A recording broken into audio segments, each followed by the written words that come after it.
Selamat pagi, Pak Miko dan teman-teman semua. Perkenalkan, kami dari kelompok 8, yaitu kelompok ribosom, ingin menjelaskan tentang ribosom. Anggota-anggota kami ini ada Bella, Lerara, saya, Ciela, dan juga Putri. Pengertian ribosom. Di sini kita mengambil dua pengertian. Yang pertama yaitu dari Oja yang berbunyi ribosom merupakan makromolekul yang paling penting karena bertugas melakukan sintesis protein dalam sel.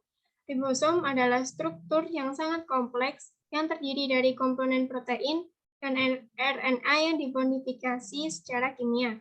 Kemudian pengertian dari Bock yaitu ribosom merupakan makromolekul kompleks yang bertanggung jawab untuk sintesis protein di semua sel hidup sesuai dengan informasi genetik yang ditranskripsi.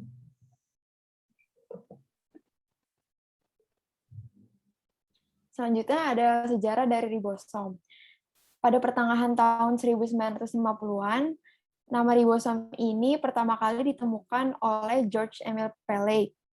Lalu awalnya ini George penasaran dan kagum dengan komponen partikular kecil sitoplasma saat ia memeriksa struktur sel menggunakan mikroskop elektron. Ia melihat butiran-butiran kecil berbentuk bola yang mengambang bebas di sitoplasma dan berhubungan dengan membran retikulum endoplasma yang disebut dengan IR.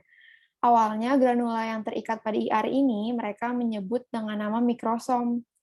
Namun, karena mereka kebingungan mengenai apakah mikrosom ini menunjuk hanya pada granul saja atau membran lipid IR, banyak ilmuwan yang mengusulkan beberapa nama baru.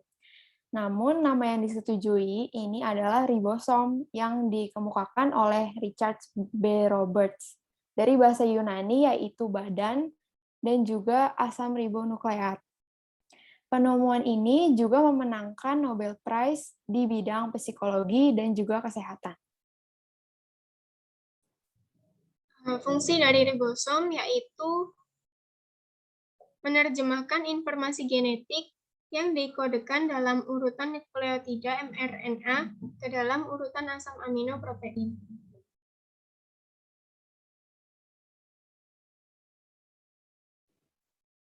Kemudian yang selanjutnya terdapat ciri-ciri dari ribosom. Yang pertama, ribosom adalah butiran nukleoprotein yang ukurannya itu hanya 15-20 nanometer, sehingga ribosom ini termasuk dalam organel terkecil dalam sel. Kemudian yang selanjutnya, ribosom ini adalah komponen sel yang mampu menghasilkan protein. Yang selanjutnya, ribosom memiliki konstruksi yang terdiri dari dua subunit yang tidak sama, yaitu subunit besar dan subunit kecil. Yang terakhir, ribosom terdiri dari 65% RNA ribosom dan 35% protein ribosom.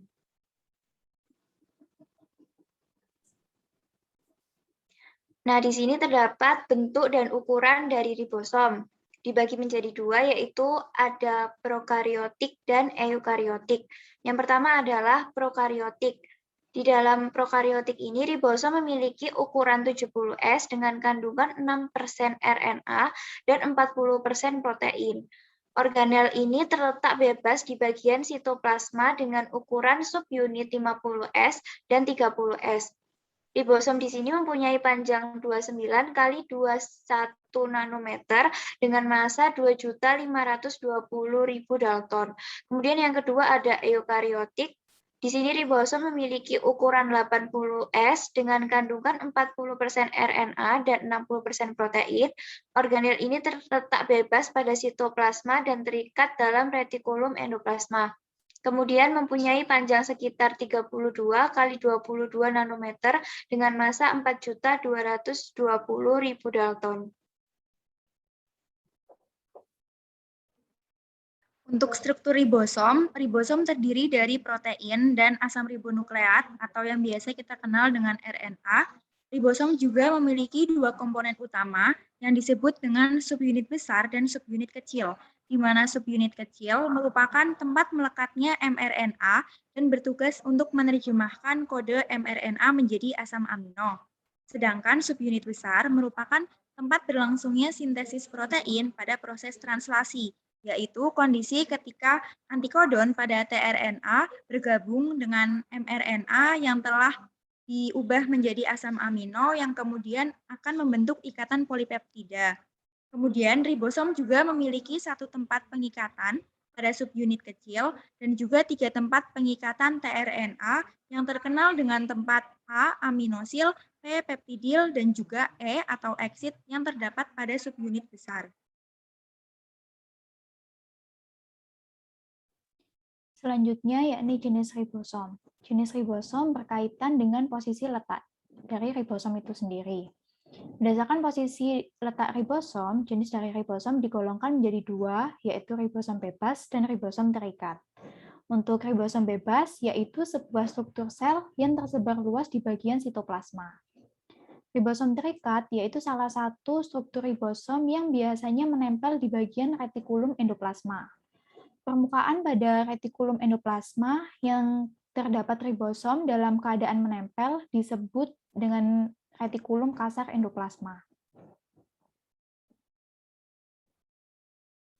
Kemudian untuk posisi letak ribosom, di dalam sel letak ribosom terdapat pada dua area sitoplasma.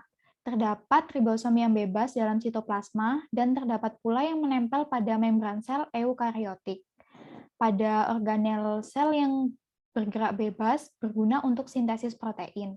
Namun yang menempel berfungsi untuk sintesis sementara yang akan disimpan pada gelembung membran. Selain itu, organel sel ini terdiri atas subunit kecil dan subunit besar, baik yang bebas di sitoplasma ataupun yang menempel dalam membran sel.